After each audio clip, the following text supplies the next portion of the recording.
Welcome to Tales from the Fandom, a podcast that brings a special guest out of the multiverse and straight to you. And now your host, David Ginsburg. Welcome to Tales from the Fandom, a podcast that brings you a special guest out of the multiverse and straight to you.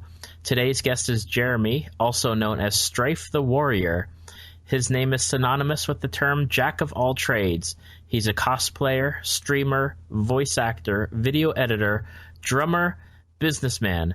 These are just a few of the many hats he wears. When he's not entertaining people, he spends his time gaming, reading, writing, bowling, and swimming. He's been in the cosplay community for about 2 years and loves spending his time at conventions nerding out with other cosplayers. Welcome to the Tales from the Fandom, Jeremy. Thanks, David, for having me, man. I really appreciate it. Oh, not a problem. Thank you. So how would you describe fandom? Fandom? Oh, man. When I think of fandom, I think of just being able to share your love.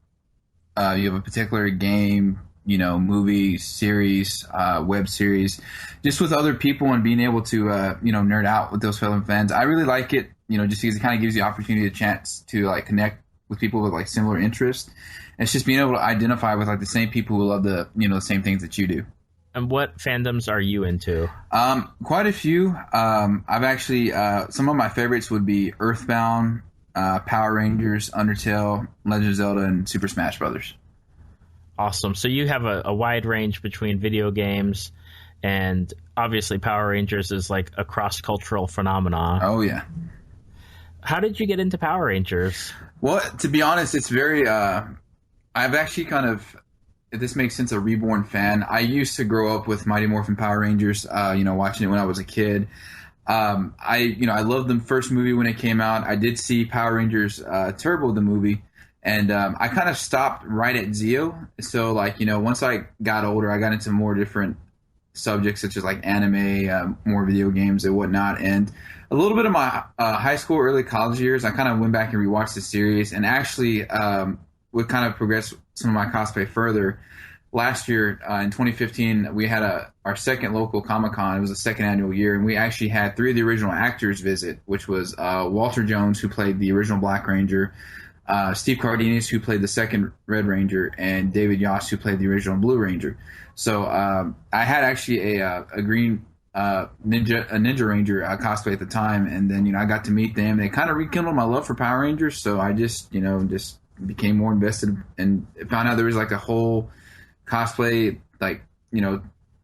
Power Rangers fandom within the state of Texas, which is really, really cool. Yeah, I've noticed that Power Rangers has definitely had a resurgence, not only in the conventions, but just for people watching it, because it's been on since 93, because I remember watching the original episode when it first came out on TV and stayed with it just like you, with watching it through the first movie, the second movie, and right about to the end of Zeo, somewhere around there, I did stop for a long time before I got back into it. Yeah, it's I think one thing that really helps it too is just with a lot of the Comic-Cons being more popular these days, a lot of these actors are actually starting to do conventions. I know there was one. I can't remember who the actor was, but I think it was one from one of the newer series, which I think was Megaforce or Super Megaforce. I remember they announced him. They started doing cons, and it's a big thing. And actually, Amy Jo Johnson, who the original Pink Ranger is, she's actually coming to a convention in San Antonio, and she hardly does conventions. She barely started doing them again in November, so it's going to draw a lot of people, I imagine. Oh, that's awesome. She was one of my favorites back in the day. Her and Trini. I can't remember the actress's name. I know that she's passed away now because she starred in the Crow movie back then too. Oh yeah, I remember that. But she passed away early, but is definitely her and Billy David Yost were my 2 favorites back then. Yeah, it's crazy because I'm not gonna lie, a lot of these guys have not aged at all, especially Walter Jones, and he's I met both.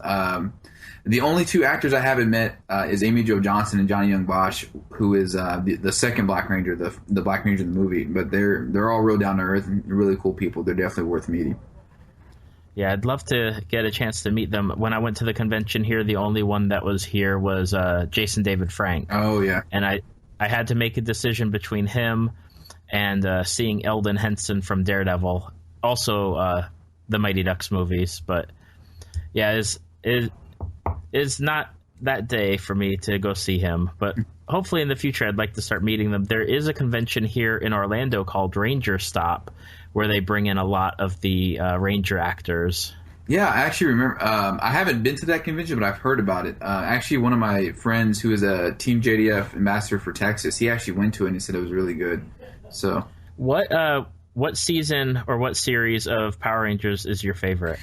To be honest, it would have to be Mighty Morphin just because it was the first. I'll be honest, I really haven't delved that much into past that. I kind of skimmed through like some of the plot lines and whatnot, so I know a little bit.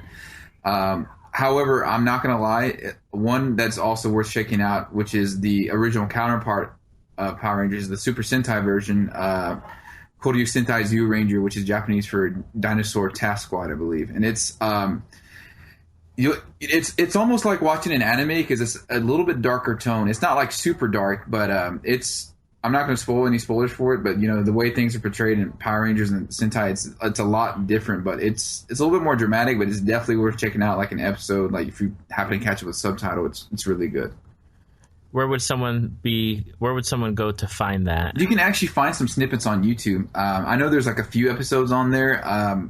I know if you're willing to just even watch the DVD, they actually this publisher called Shout Factory has actually the season published on DVD. I don't remember what the price is, but I know one time I Googled it too, and it led me to a site. I just can't remember what the site is at the top of my head, but it's even if you just want to watch like a short snippet, like YouTube would be the best spot too. Okay. Who are your favorite characters in the Power Rangers universe? I would definitely say it would be Tommy and Jason. Tommy, me being a Green Ranger cosplayer, the one reason I liked Tommy, not only that he was like a very formidable ranger on his own, but the fact that there was like a redemption factor. He was first evil. Was Rita's own ranger, then he joined the side of good. So, it's safe to say I wouldn't say he is everybody's favorite ranger, but he was definitely like one of the favorite rangers out there. And Jason, of course. Jason was the original leader, and he was very steadfast, strong, humble. I definitely like them too. Okay. When you have decided to cosplay as a Power Ranger, do you choose as far as the color ranger that you're going off of? Is it because you like Tommy? Is it because you like the design of the outfit? Is there something that factors into it? I definitely was. One of the reasons was because Tommy was one of my favorite Rangers. Not only that, but like the other reason too, like design. Yes, it definitely was. Just the armor piece. It was a very unique touch. You go back and if you ever get a chance to, like, you go back and Google the other like Sentai Rangers. Usually like the 6th Ranger or so, or like a 5th Ranger. any like abnormal Ranger that joins a squad, they always have like some kind of type of armor that just make them look cooler. Not to mention, the helmet style like is very similar to the Red Rangers too, which I thought was really cool, especially like the visor wise and whatnot. And not to mention, I'm not gonna lie, everybody thought the Dragon Dagger was cool, so it was just like another cool accessory to add on to that. Yeah, definitely. He was one of the most unique Rangers as far as, you have the standard 5 of the original series, and then along comes Tommy, and he's got the extra armor piece, as you mentioned. He's got the only item that can summon his Zord, which is the Dragon Dagger. And then even when he transitions into the White Ranger, he has the talking sword. Correct. Yeah, it's he was a very formidable Ranger, and not to mention he was like one of the few characters that lasted almost throughout the entire series until now, because I think he was I know he was all the way up until Turbo, and then Tommy came back and Dino Thunder, and then he came back for I think an episode or two of Super Mega Force. So it was just really cool. Right. That's the series that I got back into after being gone from Power Rangers was the Dino Thunder, because he was coming back and I wanted to check it out. And they had a pretty cool episode where they went back and talked about the Ranger history, like the original Mighty Morphin Ranger history in one of the episodes. And he and a whole bunch of the other Power Rangers actors did come back in the Super Mega Force for like a massive team up. Nice. What do you think about the new movie coming out? I'm not going to lie. One of the things that did irk me, and a lot of people have asked me this because I'm such a Ranger fan, the suits I'm gonna give the movie a chance because I think it's a really cool reboot and everything. Even Rita, like a lot of people were wondering why Rita was green, but I think a lot of people don't realize that Rita's own ranger was green, and the arc of that saga was called Green with Evil. So it kind of clicked to me right away. As far as the suits for the Rangers, I feel like they're a little overdone. They are very contemporary. I think it's just like with me with the original Ranger suits, it was just like a timeless design. It was very simple, I think it just worked. But I'm not gonna lie, I think I saw a couple of preview photos of like the Rangers and the actors in the Ranger suits, and they didn't look that bad. So I'm gonna give the movie a chance, and not to mention the recent announcement with Bryan Cranston as Zordon. That was just really cool. Like, that's one choice I can definitely see fitting Zordon. Like, I haven't really watched Breaking Bad that much aside from one episode, but I think it's a perfect fit for the role. Not only that, I was reading during the announcement that he did a lot of, or at least not a lot of, he did several voices of the monsters back on the original Mighty Morphin. Yeah, you're right, because I saw Steve Cardinia share that, so it's very ironic that it's come, he's come full circle after, I think, 23 years, from being back in the original show. Absolutely. So if people were trying to get into Power Rangers, a lot of it's on Netflix. What would you suggest they dive into? Would you recommend them going back to the original Mighty Morphin or checking out a more recent series? I would suggest just at least to get a glimpse or like a taste of what Power Rangers is. Even skim like an episode or two of the original, and then one of the shows that I did like that I did get to skim a chance of was I think Ninja Storm. Ninja Storm was really cool. Even Super Mega Force, just the fact that they can go back and change it to previous Rangers, that's really cool too. It's definitely worth checking out. I would say just like watch it on your own. It kind of gives your own thoughts and whatnot, and then just even checking out the Sentai is really cool too. If you like it a little slightly more dramatic. So another of the fandoms that you were talking about when I asked you what fandoms you're into is a video game series, or I'm not sure if it's a series, but I've heard a lot about it. I know that there's a massive fan movement to try and bring it over. If they haven't already done it, I'm not too sure. But the characters appeared in Super Smash Brothers, and that fandom is Earthbound. Correct. Yeah, Earthbound, little history behind that. So the game originally in Japan is called Mother, and we never got Mother 1 here in the States. It was actually developed for the NES. There was actually a prototype they found, I think early 2000s, called Earthbound Zero, which was a fully, if I'm not mistaken, fully translated ROM for the States, but it never got released. So when Mother 2 came out, have Earthbound here, we didn't have the counterpart here in the United States, so they just named it Earthbound. And then Mother 3 came out. It was the first developed for the 64, got canned, and then they came out for the Game Boy Advance, which was, Mother 3. Didn't make it over here in the States either, but there is a fan translation online that is definitely worth checking out. And also, I was very excited that they finally brought Earthbound to Virtual Console, because it, as soon as that hit, like, oh my God, the resurgence of like Earthbound cosplays made me so happy. And not to mention, just this past year, late last year, if I'm not mistaken, they finally translated Mother 1 to the Virtual Console called Earthbound Beginning. So they're definitely games worth checking out. What can you tell me about it? Because I know nothing about it besides that there's these characters with baseball bats and yo-yos in Super Smash Brothers. Sure. So what Earthbound is, it's a very modern day RPG. So, most RPGs back in the day, like in the 80s and 90s, they took place in medieval times. You had like Final Fantasy, Chrono Trigger, Secret of Mana. So it just brings everything more contemporary. So instead of swords, you got, baseball bats, and instead of magic, you have psychic powers. Earthbound is basically about a kid named Ness who, after a meteorite crashes in his hometown, he realizes he has psychic powers. And so he goes on a quest, just a normal 13-year-old boy goes on a quest to save the world because he was destined of the chosen four. He recruits 3 more allies, and ultimately they go on to save the world and restore world peace to stop a massive alien invasion. Okay, that is like obviously I could have looked it up on the internet, but it's much better to find out from people that have actually played it, because I know no one that plays the game. Everyone plays Final Fantasy or Dragon Quest, and maybe that's just because of how it came out or was released over in the States. Right. Yeah. It's I've actually played all Final Fantasy and Dragon Quest. The battle system is similar to Dragon Quest, but it has a very quirky charm to it, especially like with the text dialogue, because you actually have pop culture references, like like it references the Beatles, Chuck Berry, like science fiction. So it's like it's a big mix of pop culture, and it's a very underrated game. And I've had people that I've recommended the game, that they finally tried it and they like, oh man, like thanks for letting me try this game, because like I was missing out. So How long does it take to finish the game, just offhand? Like, is it like Final Fantasy where it's 40, 50, 60 hours, or is it a shorter game? I would say it's probably slightly shorter than Final Fantasy, but it is a lengthy game. I've never timed myself playing it. I actually was crazy enough to stream it over a weekend, and it took me like a good. Of course, I was like skipping texts and whatnot.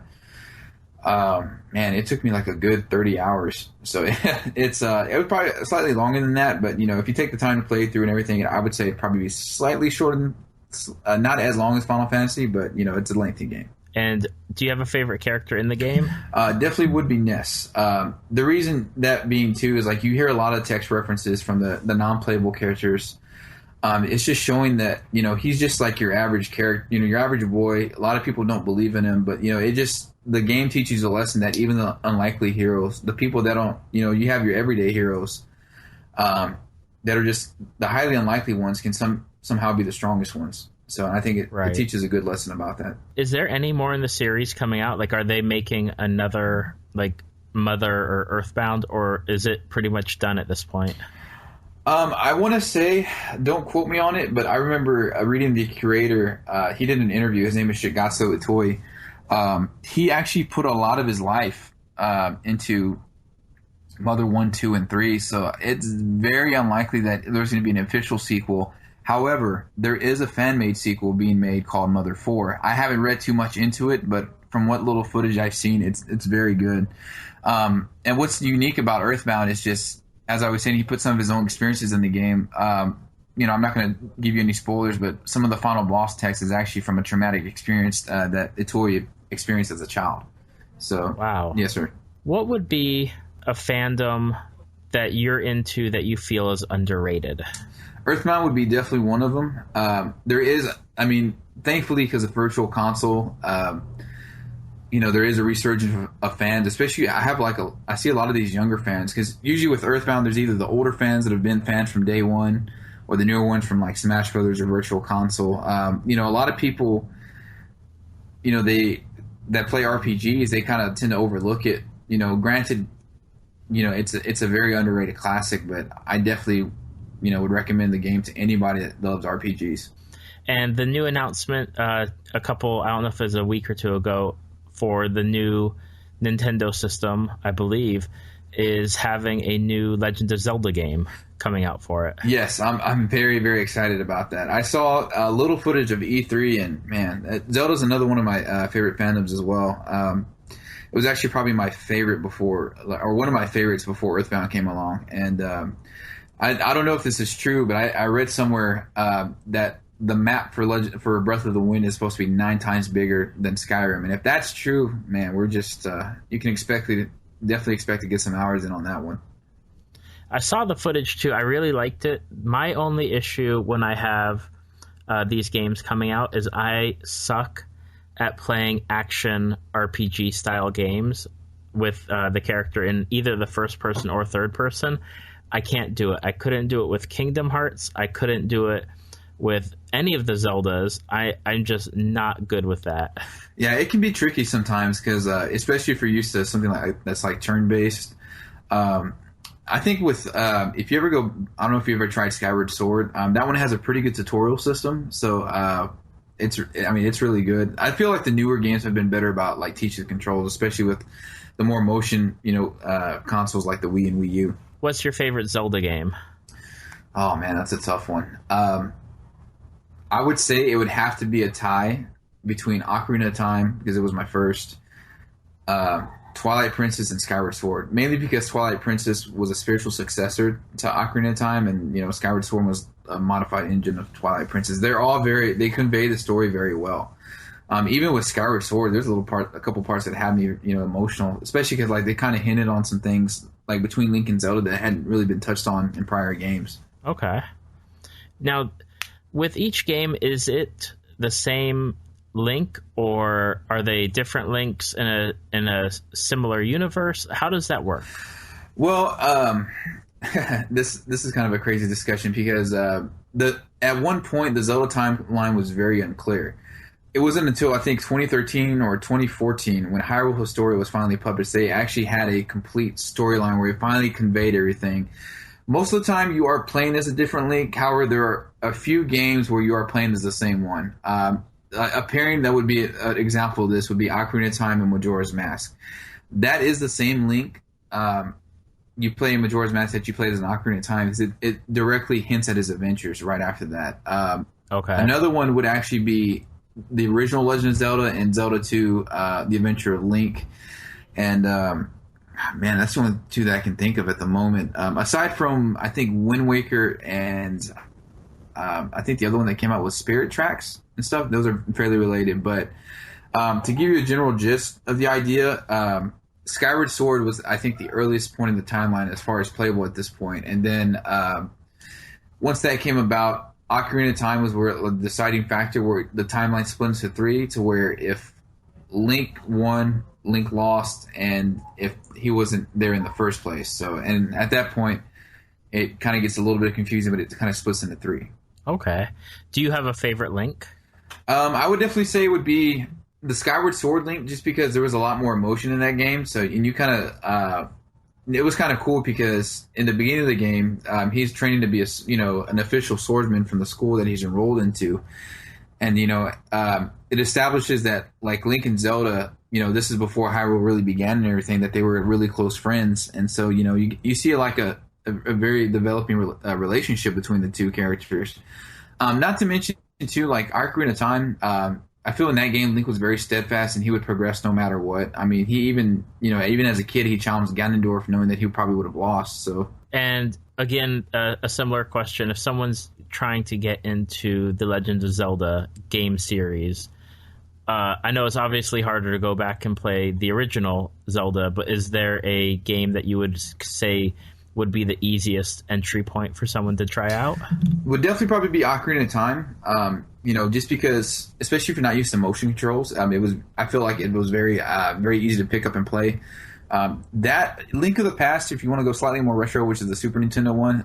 But if you're used to the newer consoles, I'd probably say Twilight Princess or Skyward Sword. I might have to give action RPGs a try again. It's just so frustrating. Especially with things like Zelda or Kingdom Hearts, the world is so beautiful, the story's great, and I just can't progress. Yeah, man, it's you definitely get with the developers nowadays, they're conveying like the landscape in such a beautiful way. They've gotten very detailed. If you ever get a chance to play like Ocarina of Time again, they do have a mode called Z targeting where it locks onto the enemy that you're fighting, so that might actually help. And it's really cool because it kind of like Link at that point, you can like go with the whole 360 around the enemy. He's still going to be focused on that character. Oh, okay. So, well, that definitely works. I'm not a fan of the numerous buttons that people have to push nowadays for games. I was back in the original old school Nintendo days of an A button and a B button. Same here, man.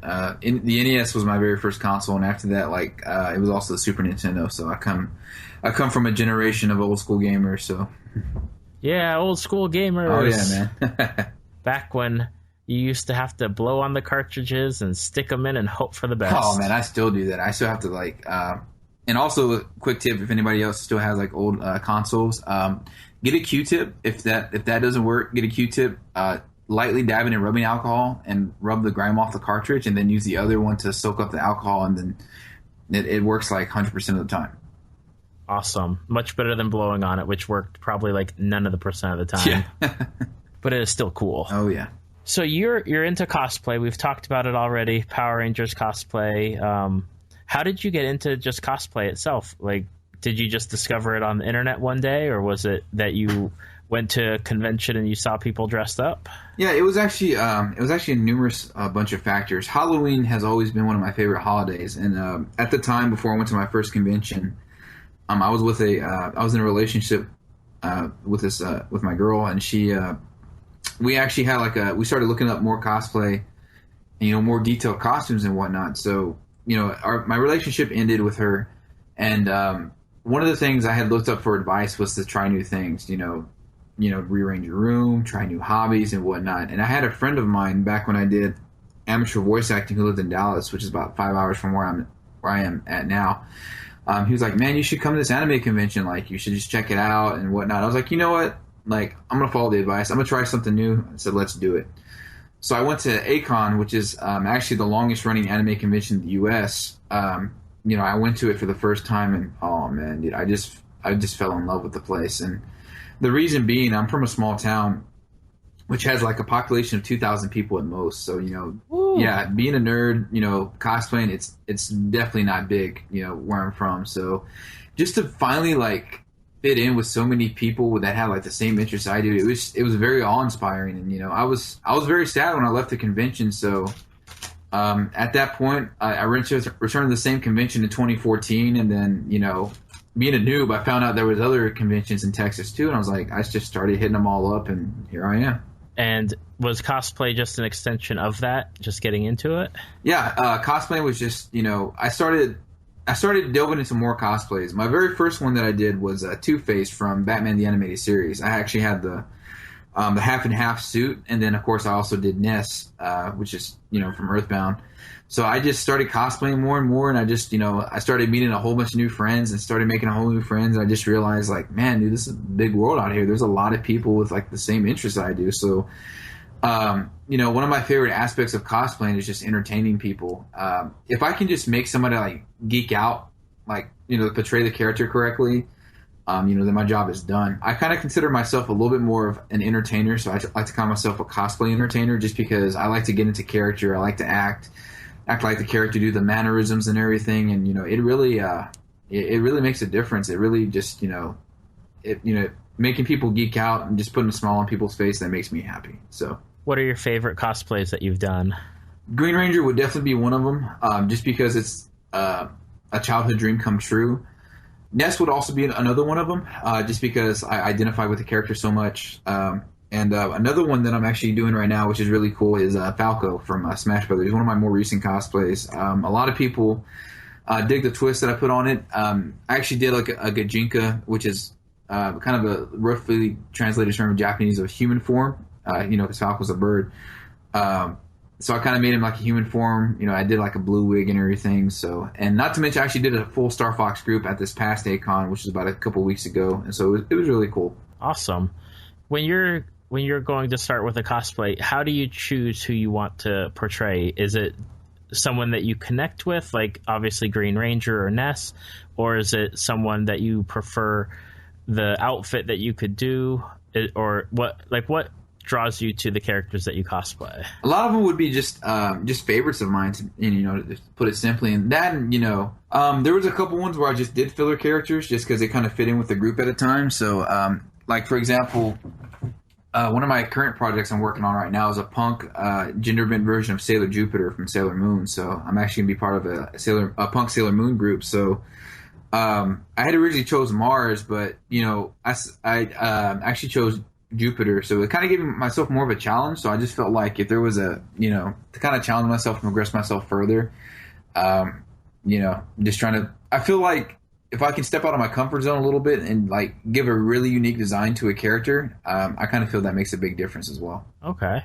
How did you get into the Sailor Moon punk gender bend group? Just out of curiosity, because I've seen different versions of Sailor Moon, whether it be girls, guys, whatever. Like I think at the convention that I went to previously, there was a Sailor Freddie Mercury. Oh, nice. So I'm just curious how the punk Sailor Moon came about. Yeah, so actually, I made a couple of friends at a convention I went to in January, and they invited me to be part of a group.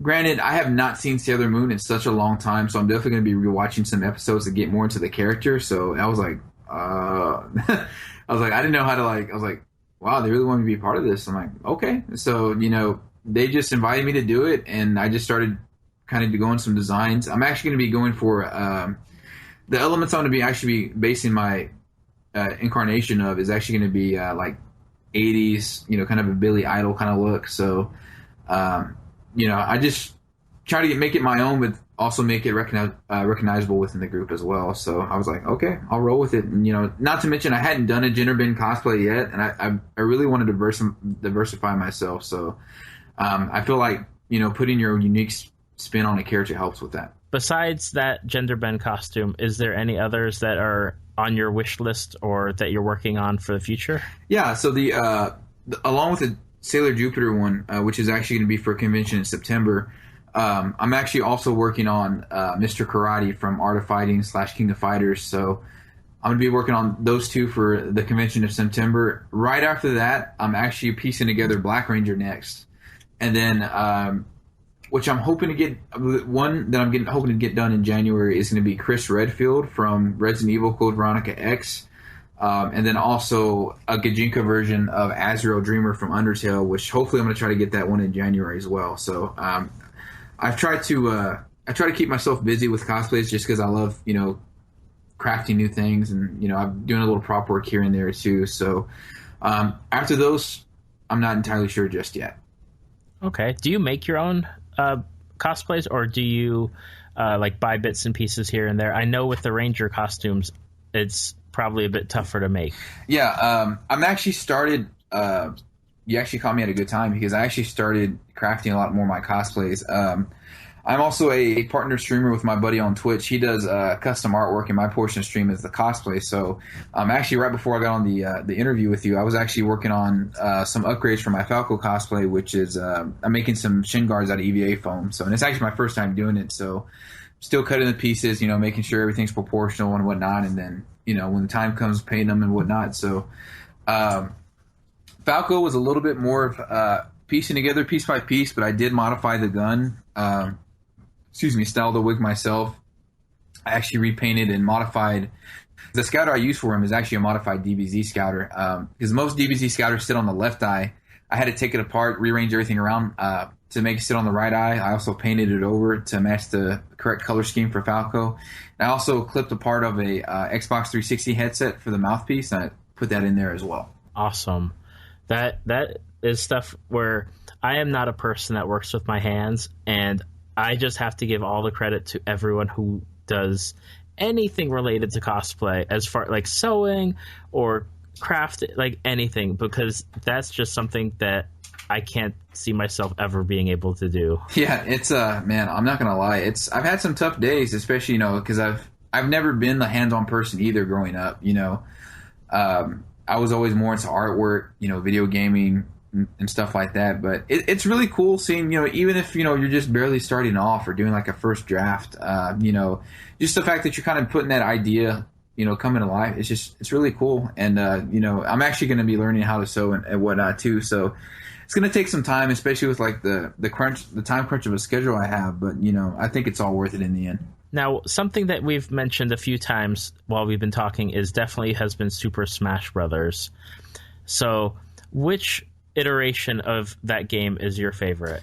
It would definitely have to be the current version, which is Smash 4 or Smash Brothers for Wii U and 3DS. When the 64 first came out, which would be my second favorite, I loved, that's how I found out about NES. It was very, it's if you ever go back and play it and then try playing the new one, it's come a long way. A lot of people favor Melee because it's very fast paced and a little bit more, it was a lot more balanced, but honestly, after jumping around from version to version and then coming back to Smash 4, it's just so balanced. And, just the fact that they finally, they did DLC. I mean, hell, you have Cloud Strife from Final Fantasy VII in the game and Ryu.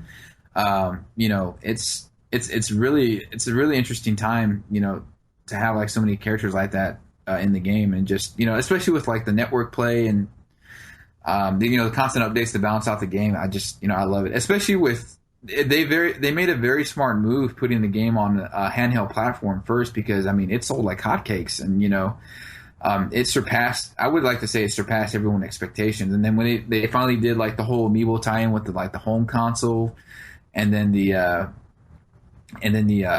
portable console as well, it's just, man, they're just pulled a lot of right moves to save the Wii U. Yeah, definitely. I don't have the Wii U and I don't have the game for the 3DS, but I've always been a fan of Smash going back to like college when it first came out.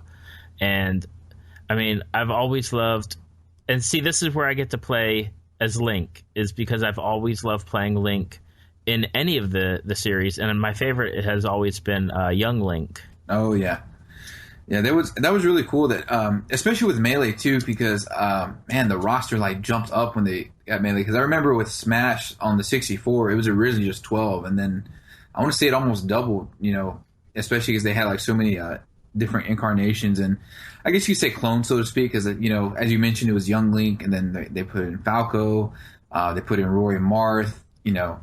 And so many characters. Who's your go-to character?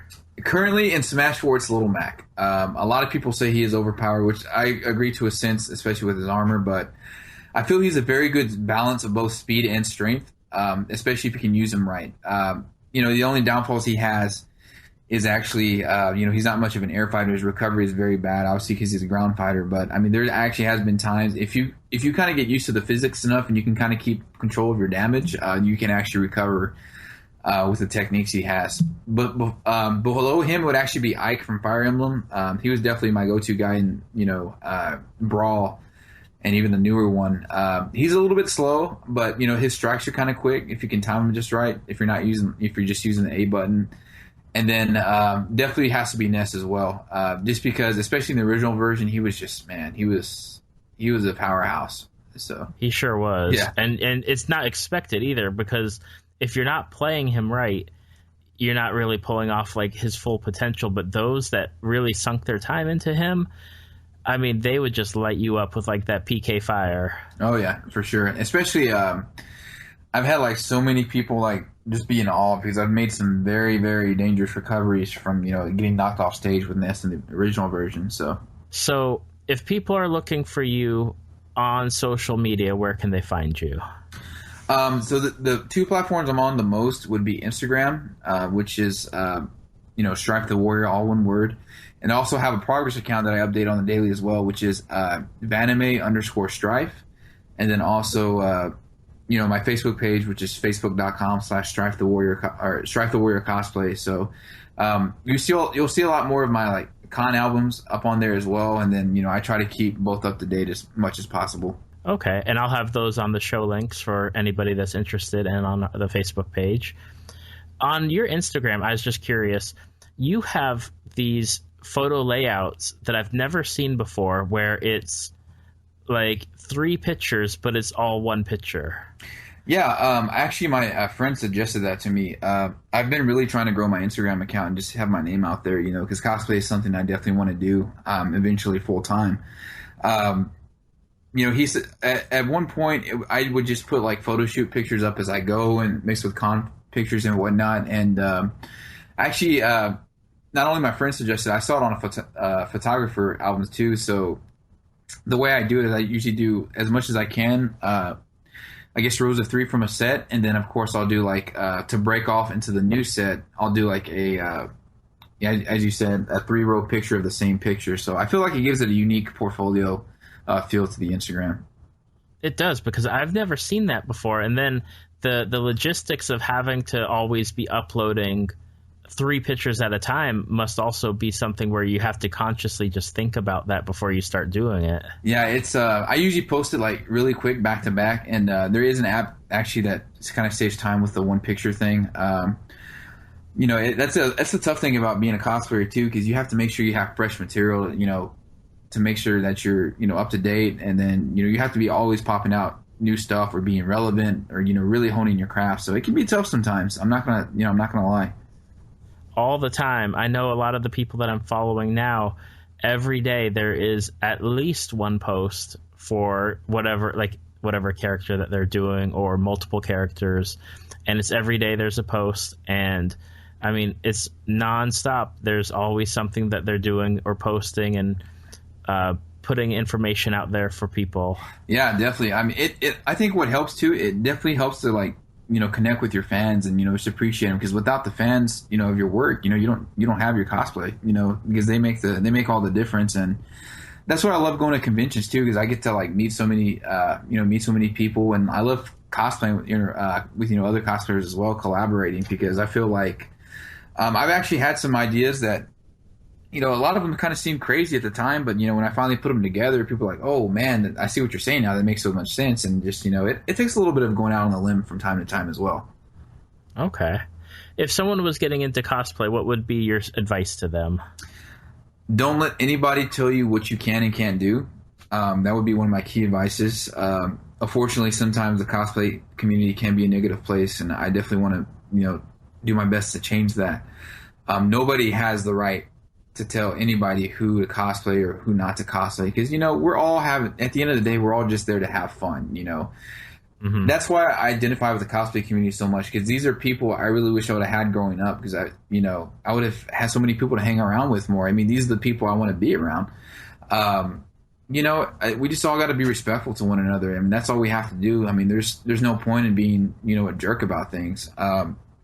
Another piece of advice I would be to do is just definitely research as much as you can. I'm having to kind of pay the price for that, so to speak, because I feel like if I would have done my research a little bit more, I probably would have been a little bit further advanced than it now. It's not necessarily a bad thing, but sometimes you really don't know what you're capable of until you just sit down and just get out of your comfort zone and do it. Also, start small. It's okay to like have good ideas and good things, but start small. Start with simple stuff, and then slowly progress. Till you feel more comfortable, or you can feel like you can pull off something. And I think one last one that I can think of is it can be an expensive hobby, especially if you're trying to craft your own or, commission somebody. Because these, people are putting work into these costumes, and, the accuracy for detail, especially if somebody's very passionate about it, it does take some money to invest in it. Absolutely. Some of these things are not cheap. Oh, yeah, definitely. Especially with, I really try not to throw out numbers, but like even being a ranger, man, it takes at least a $1,000 or so just to get it, just to get that one off the ground. So, woo. Yeah. And I can imagine that the helmet is one of those key factors in it. Yeah, a good helmet, depending on who you go through, it can be anywhere from $350 to $550. So yeah, I've been very lucky that I've got, I had some friends pull some favors for me, and I got some, good helmets for decent prices. So well, that's awesome. Well, thank you so much for taking the time out of your schedule for coming on and talking with me about your fandoms. And I would love to have you back after the convention where Amy Jo Johnson is, if you get to meet her, because I'd love to talk to you about her. No, yeah, for sure, man. I really appreciate you reaching out to me and, and having me on here, man. It was, I'm really hoping that this podcast takes off, man, because it's very well organized, and I mean, you're running it very well, dude. Well, thank you so much. You can find him again on Instagram at Stryfe the Warrior, or on Facebook at Stryfe the Warrior Cosplay. Check out for those links on the show notes and on the Facebook page and website for Tales from the Fandom. Thank you for listening to Tales from the Fandom. Subscribe to us on iTunes or your podcast app of choice. Follow us on Facebook at www.facebook.com/Tales from the Fandom to see photos, links, leave feedback, and check out upcoming guests. If you'd like to be a guest, email David at talesfromthefandom@gmail.com.